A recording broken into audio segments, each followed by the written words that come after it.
అవకాశం కల్పించిన మీకు ప్రత్యేక ధన్యవాదాలు అధ్యక్ష. Education is the most powerful weapon which can be used to change the world. ఇది నెల్సన్ మండేలా గారు అన్నటువంటి కొటేషన్ సార్. అదేవిధంగా మానవులను విద్యా సమున్నతులుగా చేస్తుంది, సమాజంలో మార్పులను తీసుకొస్తుంది, ప్రగతికి దారులు వేస్తుంది అని డాక్టర్ బిఆర్ అంబేద్కర్ గారు చెప్పినటువంటి మరి గొప్ప స్ఫూర్తిదాయకమైనటువంటి అంశం సార్. అవిద్య అన్ని అనర్థాలకు మూలం. తరగతి గదిలోనే దేశం నిర్మితమవుతుంది. ఎవరికి కనిపించని సంపద విద్య. మానవ వికాసానికి ఆలంబన చదువు. ఇలా అనేక కొటేషన్స్, అదేవిధంగా గొప్ప గొప్ప స్ఫూర్తిదాయకమైనటువంటి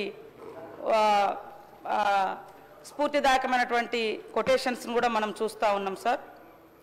సమాజ అభివృద్ధికి సాధనంగా పనిచేసేది విద్య. ఆర్థిక సామాజిక అంతరాలను విద్య ద్వారానే తొలగించబడతాయి. ప్రభుత్వ రంగంలో విద్య అందించినప్పుడే ఇది సాధ్యం అవుతుంది. సమాజంలో ఆలోచించే శక్తిని, కదిలించే శక్తిని, పురోగమించే శక్తిని విద్య పెంపొందిస్తుంది. సమాజ మార్పుకు దోహదపడుతుంది. అందుకే ప్రభుత్వ విద్య బలోపేతం కోసం మా ప్రజాప్రభుత్వం సీఎం రేవంత్ రెడ్డి గారి నాయకత్వంలో బలంగా కృషి చేయడం జరుగుతుంది సార్. ఈ దేశంలో ముఖ్యంగా అక్షరాస్యత 1947లో చూసినప్పుడు 12% ఉండే సార్. కానీ ఇప్పుడు 77% మరి ఈ యొక్క అక్షరాస్యత పెరగడానికి వివిధ సందర్భాల్లో కాంగ్రెస్ ప్రభుత్వం తీసుకున్నటువంటి గొప్ప గొప్ప మార్పులు ఈ యొక్క అక్షరాస్యత పెరగడానికి కారణమైంది అధ్యక్ష. వేల ఏండ్ల వెలివేతకు వేలి ముద్ర సాక్ష్యం అన్నట్లుగా దేశంలో విద్య పొందే అవకాశం అందరికీ రాలేదు. తరతరాలుగా కొన్ని వర్గాలకే విద్య పరిమితమైంది. దేశ స్వతంత్రం వచ్చిన తర్వాత మరి ఆనాటి జవహర్లాల్ నెహ్రూ గారు, డాక్టర్ బిఆర్ అంబేద్కర్ గారు, ఇలా ఎందరో మహనీయులు సంస్కరణలను తీసుకురావడంతో ఈరోజు విద్య అనేది అందరికీ అందుబాటులోకి రావడం జరిగింది అధ్యక్ష. యూపీఏ ప్రభుత్వంలో అయితే మరి ఏకంగా నిర్బంధ విద్యను కూడా అమలు చేయాలని చట్టం కూడా తీసుకురావడం జరిగింది అధ్యక్ష. కాబట్టి ఈరోజు మనం చూస్తే తరతరాలుగా దేశంలో విద్యాపరంగా నెలకొన్నటువంటి వివక్షతను రూపుమాపేందుకు మరి గతంలో తీసుకున్నటువంటి అనేక గొప్ప సంస్కరణలతో పాటు ఈరోజు ప్రజాప్రభుత్వం వచ్చిన వెంటనే అనేక రంగాల్లో అనేక రూపాల్లో మరి వెంటాడినటువంటి ఇబ్బందులను తొలగించి ఒక నాణ్యమైనటువంటి విద్యను విద్యార్థులకు అందించి ఈ దేశ భవిష్యత్తును తరగతి గదుల్లోనే ఉంటుంది అనడానికి నిదర్శనంగా ఏదైతే బడులు ఉంటాయో ఆ బడులను గొప్పగా తీర్చిదిద్దాలనేటువంటి లక్ష్యంతో మన ప్రభుత్వం పనిచేస్తుంది అధ్యక్ష. మీకు తెలియంది కాదు, మనలాంటి అట్టడుగు వర్గాల నుంచి వచ్చినటువంటి వాళ్ళము గతంలో మరి విద్య అందని ఒక ద్రాక్షలాగా ఉండేది. కానీ ఆ విద్యను ఎవరైతే అభ్యసిస్తారో వాళ్ళ చెవులలో సీసం పోసినటువంటి పరిస్థితి మనం చూసినాం. చరిత్ర మనకు చెప్తుంది. ఏకలవ్యుడు లాంటి గొప్ప మరి విజ్ఞానులు, అంటే గొప్ప నాలెడ్జ్ ఉన్నటువంటి వాళ్ళ యొక్క బొటన వేలు కూడా కోల్పోవలసినటువంటి చరిత్ర ఆనాటి మను సంస్కృతి మూలంగా మనం ఎదుర్కొన్నటువంటి విషయం సార్. ఐకాన్ ఆఫ్ నాలెడ్జ్ అంటే అంబేద్కర్ గారు. ఈ యొక్క గొప్ప ప్రజాస్వామ్యాన్ని ఇవాళ మనం అనుభవిస్తున్నామంటే, రాజ్యాంగం మనకి ఇంత గొప్ప హక్కులు ఇచ్చిందంటే దానికి మరి కారణమైనటువంటి ఒక దళిత బిడ్డ ఈరోజు ఇంత గొప్ప రాజ్యాంగాన్ని రచించినటువంటి వ్యక్తి, మహనీయుడు డాక్టర్ బిఆర్ అంబేద్కర్ గారు. చదువుకోవడానికి కనీసం తరగతి గదుల్లోకైనా ఆ రోజులలో ప్రవేశం లేనటువంటి పరిస్థితి సార్. సో ఇట్లా మహాత్మా జ్యోతిరావు పూలే కావచ్చు, బాపూజీ గారు కావచ్చు, నెహ్రూ గారు కావచ్చు, మరి మొదటి దేశ విద్యాశాఖ మంత్రిగా పనిచేసినటువంటి మౌలానా అబుల్ కలాం ఆజాద్ వంటి ఎంతోమంది మహనీయులు విద్యను అందరికీ అందించడం కోసం కృషి చేయడం జరిగింది అధ్యక్ష. ఈరోజు మన ప్రభుత్వం వచ్చే నాటికి మరి అందరికీ తెలుసు, కిటికీలు పలిగిపోయి, డోర్లు విరిగిపోయి, మరి కప్పులు కింద పడుతూ, బాత్రూమ్ లేక, ఇట్లా అనేక సమస్యలతోటి సంక్షోభంలో కూరుకుపోయినటువంటి విద్యా వ్యవస్థ మీద సీఎం రేవంత్ రెడ్డి గారు మరి ప్రత్యేకంగా ఆ శాఖ ద్వారా వారు కొన్ని మౌలికమైనటువంటి మార్పులు తీసుకురావడం కోసం కృషి చేయడం జరుగుతూ ఉంది సార్. ఈరోజు దానిలో భాగంగానే తెలంగాణ ప్రభుత్వంలో 3751 రెసిడెన్షియల్ పాఠశాలలను, అదేవిధంగా 25,941 సాధారణ పాఠశాలను రాష్ట్ర వ్యాప్తంగా నడుపుతున్నది. నాణ్యమైన విద్యను అందించడం, సమగ్ర అభివృద్ధికి అనుకూలమైన వాతావరణాన్ని వారికి సమకూర్చడం ఈ సంస్థ యొక్క ప్రధాన లక్ష్యం. అణగారిన వర్గాల పిల్లలకు నాణ్యమైన సంపూర్ణమైన విలువలతో కూడినటువంటి విద్యను అందించే అత్యాధునిక విద్యా సంస్థలు నిర్మించడం, తద్వారా రాష్ట్ర భవిష్యత్ కోసం పౌరులను తయారు చేయడం ఈ ప్రభుత్వం యొక్క లక్ష్యము, ఉద్దేశం అని తెలియజేస్తా ఉన్నా అధ్యక్ష. 2024-25లో మరి గత కొన్ని సంవత్సరాలుగా మనం చూస్తే అంటే రోజు రోజుకు అన్ని వస్తువులు పెరిగినాయి, కానీ విద్యార్థులకు తదనుగుణంగా పెరుగుతున్నటువంటి నిత్యావసర వస్తువులకు అనుగుణంగా మనము గతంలో రేట్లు పెంచలేనటువంటి పరిస్థితి. 16 సంవత్సరాల తర్వాత 200% మరి కాస్మెటిక్ ఛార్జెస్ పెంచినటువంటి ఘనత ఈనాటి ప్రజాప్రభుత్వం అధ్యక్ష. అదేవిధంగా మరి డైట్ ఛార్జెస్ కూడా 40% డైట్ ఛార్జెస్ కూడా పెంచడం జరిగింది. ఈ యొక్క పెంపుదలకు ప్రత్యేకంగా ఒక మార్పు కోసం మరి సీఎం రేవంత్ రెడ్డి గారు ఈ విప్లవాత్మకమైనటువంటి మార్పు తీసుకొచ్చి పిల్లలకు మంచి భోజనం, మంచి విద్య, మంచి అవకాశాలు కల్పించాలనేటువంటి ప్రయత్నం చేస్తున్నందుకు ఒక ట్రైబల్ హాస్టల్స్ నుంచి వచ్చినటువంటి విద్యార్థులుగా మేము కూడా వారికి ప్రత్యేకంగా ధన్యవాదాలు తెలియజేస్తా ఉన్నాం అధ్యక్ష. ఈరోజు చూస్తే 1వ తరగతి నుంచి 7వ తరగతి వరకు 2017 వరకు 950 రూపాయలు ఉండే అధ్యక్ష. అది ఇప్పుడు 1300 డైట్ ఛార్జెస్ 1330 పెరిగింది అధ్యక్ష. 8వ తరగతి నుంచి 10వ తరగతి వరకు మరి 1100 ఉండే అధ్యక్ష. ఈరోజు 1540 రూపాయలు ఒక్కో విద్యార్థికి ఈ నేటి ప్రభుత్వం ఖర్చు పెడుతుంది అధ్యక్ష. ఇంటర్ నుంచి పీజీకి 1500 రూపాయలు 17లో ఉంటే ఈరోజు 2100 రూపాయలు మరి నాటి ప్రభుత్వం ఖర్చు పెట్టడం జరుగుతుంది అధ్యక్ష. ఇట్లా ప్రతి దగ్గర మనము విద్యార్థులకు నాణ్యమైనటువంటి భోజనాన్ని అందించాలనేటువంటి లక్ష్యంతో ఇది పెంచుకోవడం జరిగింది అధ్యక్ష. సవరించిన కాస్మెటిక్ ఛార్జెస్ కూడా మరి చూస్తే 3వ తరగతి నుంచి 7వ తరగతి వరకు బాలికలకు 2008 వరకు 55 రూపాయలు ఉంటే అది 175 రూపాయలు నేటి ప్రజాప్రభుత్వంలో సీఎం రేవంత్ రెడ్డి గారి యొక్క శాఖ ద్వారా సీఎంగా వారు ఇది నిర్ణయం తీసుకొని ఇది పెంచడం జరిగింది అధ్యక్ష. బాలికలు 8వ తరగతి నుంచి 10వ తరగతి మరియు 8 నుండి 10 మరియు 11 సంవత్సరాల వయసు పైబడిన బాలికలు 75 రూపాయలు 2008లో ఉంటే ఈరోజు కాస్మెటిక్ ఛార్జెస్ వచ్చి 275 రూపాయలు పెరిగినాయి అధ్యక్ష. అదేవిధంగా 3వ తరగతి నుంచి 7వ తరగతి వరకు బాయ్స్ హెయిర్ కటింగ్ ఛార్జెస్తో పాటు గతంలో 62 రూపాయలు ఉంటే ఇప్పుడు 150 రూపాయలు పెరగడం జరిగింది అధ్యక్ష. 8th నుండి 10th వరకు మరియు 11 ఇయర్స్ పైబడినటువంటి అబ్బాయిలకు హెయిర్ కటింగ్ ఛార్జీతో పాటు గతంలో 62 రూపాయలు ఉంటే ఇప్పుడు 200 రూపాయలు పెరగడం జరిగింది అధ్యక్ష. ఈ మధ్యకాలంలో మనం చూస్తే మరి ఫుడ్ పాయిజన్ కానీ అస్వస్థత రకరకాల చర్చలు కూడా వచ్చినాయి, కొన్ని జరిగిన మాట కూడా వాస్తవం. అయితే ఇది ఈ ప్రజాప్రభుత్వం వచ్చినాకనే జరిగిందనేది అవాస్తవం. ఇది చాలా సంవత్సరాలుగా ఇది కొనసాగుతుంది. గత 10 సంవత్సరాల్లో కూడా పెద్ద ఎత్తున బల్లి పడ్డది, వానపాం పడ్డది, అదేవిధంగా జెర్రీ పడ్డది, ఇట్లా అనేకంగా కూడా మరి వేల మంది అస్వస్థకు గురైన మాట వాస్తవం. ఏదేమైనా ఇలాంటి సిచ్యువేషన్ వచ్చే రోజులలో రాకూడదు, ఇది అంతం కావాలి అనేటువంటి లక్ష్యంతో ఒక పెను మార్పులను తీసుకురావాలన్నటువంటి ఉద్దేశంతో మరి మన ప్రభుత్వం ఆహార భద్రతా కమిటీ అదేవిధంగా టాస్క్ ఫోర్స్ ఏర్పాటు కూడా చేయడం జరిగింది అధ్యక్ష.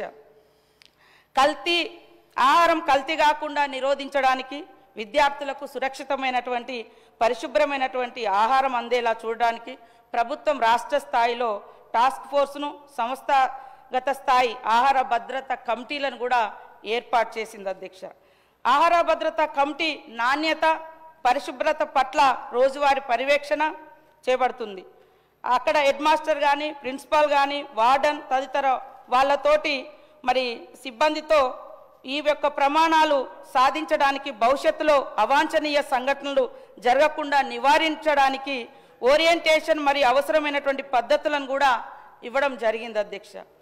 Common diet, compulsory diet, standard operating procedure కూడా రాబోయే కాలంలో అమలు చేయాలని ఆల్రెడీ మన ప్రభుత్వం నిర్ణయం తీసుకొని మరి మొన్న మేమందరం కూడా ఎమ్మెల్యేలు కానీ మంత్రులు కానీ ఇతర ప్రజాప్రతినిధులు కానీ విద్యార్థులతో కలిసి నూతనంగా ఏదైతే డైట్ అండ్ కాస్మోటిక్ ఏదైతే అమల్లోకి వచ్చిందో మరి వారితో కలిసి భోజనం చేసి భోజనం యొక్క నాణ్యత ఎలా ఉండాలో కూడా వాళ్ళ కామన్ డైట్ అనేది ఎక్కడికక్కడ స్కూళ్ళల్లో, రెసిడెన్షియల్ స్కూళ్ళల్లో, హాస్టల్స్లో బోర్డు మీద ఏర్పాటు చేయడం జరిగింది అధ్యక్ష.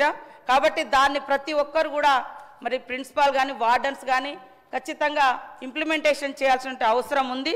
చేయాలి, చేయనప్పుడు వాళ్ళు ఖచ్చితంగా పనిష్మెంట్కి గురవుతారని కూడా ఈ సందర్భంగా తెలియజేస్తాను అధ్యక్ష.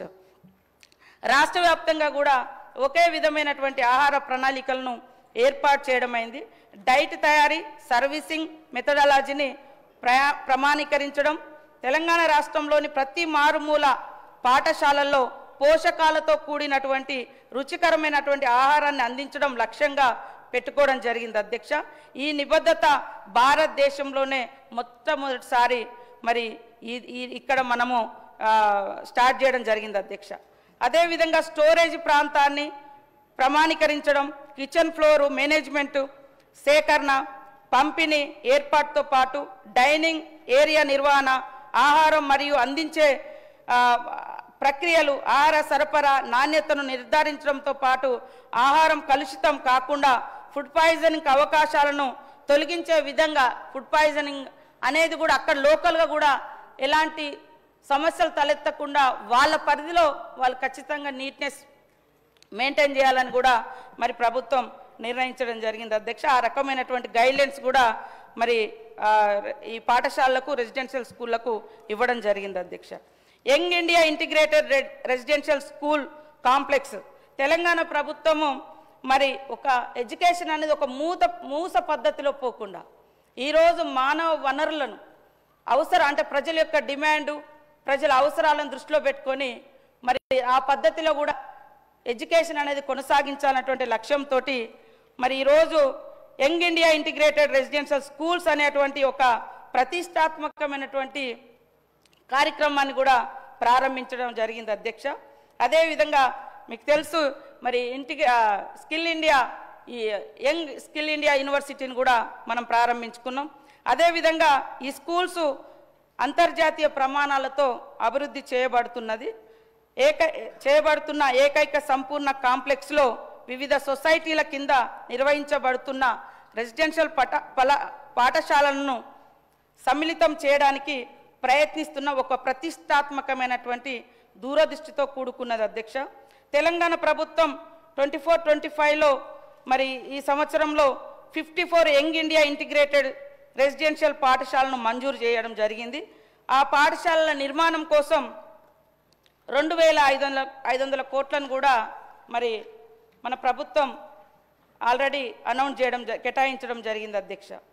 మరి ప్రభుత్వం వచ్చి రాగానే చాలా సమస్యలతో ఇబ్బంది పడుతున్నటువంటి స్కూళ్లను రిపేర్ చేయాలి, వాళ్లకు మౌలిక సదుపాయాలు కల్పించాలన్నటువంటి లక్ష్యంతో సీఎం రేవంత్ రెడ్డి గారు అమ్మ ఆదర్శ పాఠశాలను కూడా కమిటీలను కూడా ఏర్పాటు చేయడం జరిగింది. దాంట్లో ప్రధానంగా మహిళా గ్రూప్ సభ్యులతోటి ఆయా గ్రామాలలో ఉండేటువంటి పాఠశాల స్కూళ్ళల్లో అక్కడ లోకల్ ఎస్హెచ్సి గ్రూప్ మెంబర్స్ తోటి కమిటీస్ కూడా నిర్మించడం జరిగింది అధ్యక్ష. ఆ కమిటీల ద్వారా దాదాపుగా రాష్ట్రంలో 25,941 ప్రభుత్వ పాఠశాలలు, 495 కేజీబీలో అత్యవసర పనుల నిర్వహణ కోసం మరి డబ్బులు కేటాయించి పనులను చేపట్టడం జరిగింది అధ్యక్ష. అందులో తాగునీటి సౌకర్యాలను కల్పించడం, తరగతి గదుల విద్యుద్దీకరణ, చిన్న తరహా మరమ్మతుల పనులు, ప్రస్తుతం ఉన్న నిర్వహణలో ఉనికిలో లేని మరుగుదొడ్ల పునరుద్ధరణ, వీటి నిర్వహణ, బాలికల మరుగుదొడ్ల నిర్వహణ, ఈ పనులను చేపట్టడం జరిగింది అధ్యక్ష. అమ్మ ఆదర్శ పాఠశాలల కమిటీలను పాఠశాల స్థాయి స్కూళ్ళలో అక్కడ లోకల్గా ఉండేటువంటి మెంబర్స్ తోటి మరి నిర్మాణం చేయడం జరిగింది. లోకల్ వాళ్ళే పాఠశాల కమిటీలకు, గ్రామ సంస్థ ప్రాంతీయ స్థాయి సమాఖ్య అధ్యక్షుడు చైర్పర్సన్గా ఉండేటట్టుగా నిర్ణయించడం జరిగింది అధ్యక్ష. 14,737 పాఠశాలల అత్యవసర నిర్వహణ పనులు పూర్తయ్యాయి. అమ్మ ఆదర్శ పాఠశాలల కింద 657,9,00,000 రూపాయలను ఈ యొక్క పునరుద్ధరణ, ఈ రిపేర్స్, వీటన్నిటి కోసం కూడా మరి కేటాయించి పని చేయించడం జరిగింది అధ్యక్ష. అదేవిధంగా బోధనేతర సిబ్బంది రిక్రూట్ కూడా మరి సాధారణ స్కూళ్ళల్లో పాఠశాలలో 10,006 పోస్టులను రాష్ట్ర వ్యాప్తంగా భర్తీ కూడా చేయడం జరిగింది అధ్యక్ష. అదేవిధంగా రెసిడెన్షియల్ పాఠశాలలో 10,225 పోస్టులను రాష్ట్ర వ్యాప్తంగా ఉన్నటువంటి రెసిడెన్షియల్ పాఠశాలలో మరి భర్తీ చేయడం జరిగింది. మీరు చూస్తే దాదాపుగా 2 దశాబ్దాలుగా కూడా పదోన్నతులకు నోచుకోనటువంటి టీచర్స్కు ప్రమోషన్స్ కానీ ట్రాన్స్ఫర్స్ కానీ చేసినటువంటి ప్రభుత్వం మన ప్రజాప్రభుత్వం అధ్యక్ష. సాధారణ పాఠశాలలో 8,630 లాంగ్వేజ్ పండిట్ల అప్గ్రేడ్ పదవులను ఇవ్వడం జరిగింది అధ్యక్ష. 1,848 పీఈటీల అప్గ్రేడ్ పదవులతో పాటు 21,419 టీచర్లకు పదోన్నతులు కల్పించడం జరిగింది. అదేవిధంగా రెసిడెన్షియల్ పాఠశాలలో 3,424 టీచర్లు, 63 మంది బోధనేతర సిబ్బందికి పదోన్నతులు కల్పించడం జరిగింది. వివిధ ఇన్స్టిట్యూషన్లలో దాదాపు ఒక దిక్కేమో మరి లాంగ్వేజ్ పండిట్ వాళ్ళదైతే దాదాపుగా 18 సంవత్సరాలు 20 సంవత్సరాలు పెండింగ్లో ఉండే వాళ్లకు కూడా ప్రమోషన్స్ ఇవ్వడం జరిగింది. తర్వాత వివిధ ఇన్స్టిట్యూషన్లో ఇంకా మిగతా టీచర్స్కు 8 సంవత్సరాల తర్వాత మరి పదోన్నతులు కల్పించడం జరిగింది సార్. దీని మూలంగా వాళ్ళందరూ కూడా ఇంకా ఉత్సాహంగా పనిచేసి మానసికంగా మేము అవకాశం ఉన్నా కూడా మాకు ప్రమోషన్స్ రాలే, అవకాశాలు ఉన్నా కూడా మరి ఒకే చోట చాలా ఏళ్ళుగా పనిచేసినటువంటి వాళ్ళని కూడా కొంత ట్రాన్స్ఫర్స్ కూడా చేసి వాళ్ళ యొక్క ఆత్మస్థైర్యాన్ని అదేవిధంగా వాళ్ళలో ఒక ఉత్సాహాన్ని నింపడం కూడా జరిగింది అధ్యక్ష. మరి గత ప్రభుత్వం మేము చాలా మార్పులు తీసుకొచ్చినాం, చాలా గొప్పగా చేసినామని చెప్పారు. సరే, ఒకప్పుడు గ్రామాలలో విద్యుత్ అనేది చాలా తక్కువ ఉండేది కొన్ని ఏళ్ల క్రితం. ఇప్పుడు మనం స్వతంత్రం వచ్చిన కొత్తలో మన దేశంలో 12% అక్షరాస్యత ఉండేది. ఇప్పుడు మనం పెంచుకుంటూ వచ్చినాం.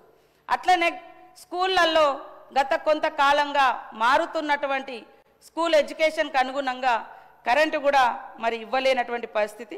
కాబట్టి ఉచిత విద్యుత్తును మనం అక్కడ ఈ సంవత్సరం ఒక్కంటికి 118 కోట్ల వ్యయంతో 26,858 ప్రభుత్వ పాఠశాలన్నింటికి కూడా సంవత్సరం ఒక్కంటికి 200 కోట్ల వ్యయంతో 3,242 రెసిడెన్షియల్ పాఠశాలలకు ఉచితంగా విద్యుత్తును కూడా సమకూర్చడానికి తెలంగాణ మరి ప్రజాప్రభుత్వం 5వ తారీఖు 9వ నెల 2024 తేదీన ఉత్తర్వులు కూడా జారీ చేయడం జరిగింది అధ్యక్ష. అన్ని పాఠశాలలో మరి ఫ్రీగా ఉచిత విద్యుత్తును అందించాలి, ఆ సౌకర్యాన్ని కూడా అన్ని పాఠశాలలో మరి కనెక్షన్స్ కూడా ఇవ్వాలని ఆదేశించడం జరిగింది అధ్యక్ష. మధ్యాహ్న భోజనం కూడా మరి కేంద్ర ప్రభుత్వం 60% ఇస్తే మన ప్రభుత్వం నుంచి 40 రాష్ట్ర ప్రభుత్వం వాటా 40% ఉంది అధ్యక్ష. వాటిని కూడా మరి రేట్లు పెంచి గతంలో ₹5.45 ఉంటే మరి 1వ తరగతి నుంచి 5వ తరగతి వరకు ₹6.19 పెంచడం జరిగింది అధ్యక్ష. అదేవిధంగా ₹8.17 ఉన్నటువంటి మరి 8వ తరగతి నుంచి 9వ తరగతి వరకు 6th నుంచి 8th వరకు ₹9.28 పెంచడం జరిగింది అధ్యక్ష. 8 నుంచి ₹9.28 పెంచడం జరిగింది. ₹10 ఉన్నటువంటి ఇంటర్ వాళ్ళది ₹10.67 ఉన్నటువంటి మరి మధ్యాహ్న భోజన పథకంలో ఖర్చును ₹17.78కు గుడ్డు ధరతో సహా మరి వంట ఖర్చును పెంచడం జరిగింది అధ్యక్ష.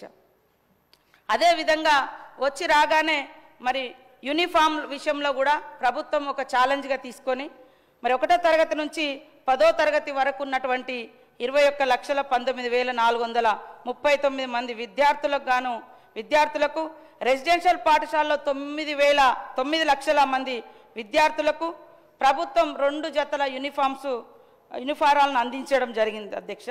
ముఖ్యంగా గతంలో కుట్టుగూలి 50 రూపాయలు ఉండే, కానీ మధ్య దళారులు కూడా ఎంటర్ కాకుండా ఈ యొక్క కుట్టు పని కూడా మహిళా సంఘాలకు ఇచ్చి మహిళలను బలోపేతం చేయాలని 50 రూపాయలటువంటి మరి యూనిఫామ్ రేటును 75 రూపాయలకు కూడా మన ప్రభుత్వంలో సీఎం రేవంత్ రెడ్డి గారు పెంచడం జరిగింది అధ్యక్ష. తద్వారా 30,000 మంది సభ్యులకు లబ్ధి జరిగింది అధ్యక్ష.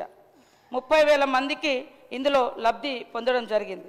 అదేవిధంగా మరి రాష్ట్రంలో ఫస్ట్ టైం స్కూళ్ళ నిర్వహణ, గతంలో చూస్తే స్కూళ్ళ నిర్వహణ గ్రామ పంచాయతీలకు ఒప్పజెప్పేది అధ్యక్ష. గ్రామ పంచాయతీలకు కూడా వాళ్ళ నిర్వహణ ఒక స్పెషల్ ఫండ్ అనేది లేకపోవడంతో నిర్వహణ అనేది అస్తవ్యస్తంగా ఉండే. సో ఇప్పుడు రాష్ట్రంలో మొట్టమొదటిసారి మరి అన్ని ప్రభుత్వ మరియు స్థానిక సంస్థ మోడల్ స్కూళ్ళకు కూడా 2024-25లో సంవత్సరంలో స్కూల్ ఫెసిలిటీ మెయింటెనెన్స్ గ్రాంట్ను మన ప్రభుత్వం మంజూరు చేసింది అధ్యక్ష.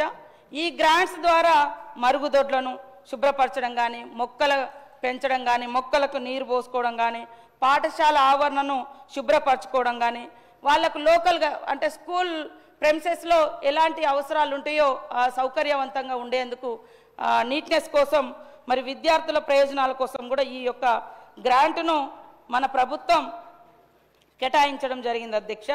పాఠశాల పారిశుద్ధ్య నిర్వహణ మెరుగుదల కోసం ప్రభుత్వం ఇప్పుడు 136 కోట్ల 10 లక్షల మొత్తాన్ని మంజూరు చేయడం జరిగింది. ఈ యొక్క డబ్బులను ఎస్ఎస్జి గ్రూప్ల ద్వారానే, ఎందుకంటే అమ్మ ఆదర్శ పాఠశాలలు మనం పెట్టడం జరిగింది కాబట్టి వాళ్ళ బిడ్డలే అక్కడ చదువుకుంటారు. సో వాళ్ళకి ఇవ్వడం ద్వారా ఒక స్పెషల్ కేర్ కూడా తీసుకుంటారనే ఉద్దేశంతో ఈరోజు మన ప్రభుత్వము వారికి కేటాయించడం జరిగింది అధ్యక్ష. కాబట్టి మరి ఏ ఒక్కటి కూడా గతంలో పెండింగ్లో ఉన్నటువంటి అనేక సమస్యలు కానీ, డబ్బుల కేటాయింపు కానీ, గురుకులాలకు కూడా గతంలో కొన్ని పెండింగ్ బిల్స్ అవన్నీ ఉన్నా కూడా మన ప్రభుత్వంలో క్లియర్ చేసి ఇలా విద్యార్థులు ఈ దేశ భవిష్యత్తు కాబట్టి వాళ్ళు ఈ దేశ మానవ వనరులు అనేటువంటి లక్ష్యంతో విద్యా వ్యవస్థను పటిష్టపరచాలన్నటువంటి లక్ష్యంతో ఈ ప్రభుత్వం ముందుకెళ్తుంది అధ్యక్ష. అదేవిధంగా ఒక విద్యార్థిగా నేను కూడా ఒక మావర్మూల గ్రామాల నుంచి వచ్చి నిత్య విద్యార్థిగా recently I completed my LLM with successful sir. ఈ మధ్యనే ఉస్మానియా యూనివర్సిటీ నుంచి కూడా నేను ఎక్కడో ఉద్యమాల నుంచి వచ్చి చదువు అనేది చాలా ఇంపార్టెంట్ అనేది నేను నా జీవితంలో నేర్చుకున్న అంశం సార్. మనతోటి అన్నీ పోయినా కూడా జ్ఞానం కానీ చదువుకున్నది కానీ ఎవరు గుంజుకోలేనిది. మన జీవితంలో అనేక మార్పులు, మన రకరకాల వ్యక్తులు, వ్యవస్థలు, పదవులు వస్తుంటాయి పోతుంటాయి, కానీ ఇది మాత్రం పక్కాగా ఎడ్యుకేషన్ అనేది మనతో ఉంటుంది. వేల మందికి మనకున్న జ్ఞానాన్ని పంచవచ్చు.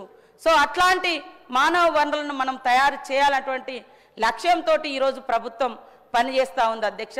దానిలో భాగంగానే మేము ఆ ప్రాంతాల నుంచి, ఆ మారుమూల గిరిజన ప్రాంతాల నుంచి వచ్చి ఇప్పటికి కూడా చదువుకోవాలన్నటువంటి తపనతో ఉన్నటువంటి విద్యార్థులకు మాలాంటి వాళ్ళం కూడా చెప్పుకుంటూ ఉంటాం, అరే మేము ఇంకా మా చదువులు ఆపలేదు, ఇంకా చదువుకుంటున్నాం, మీరు బలంగా చదువుకోండి.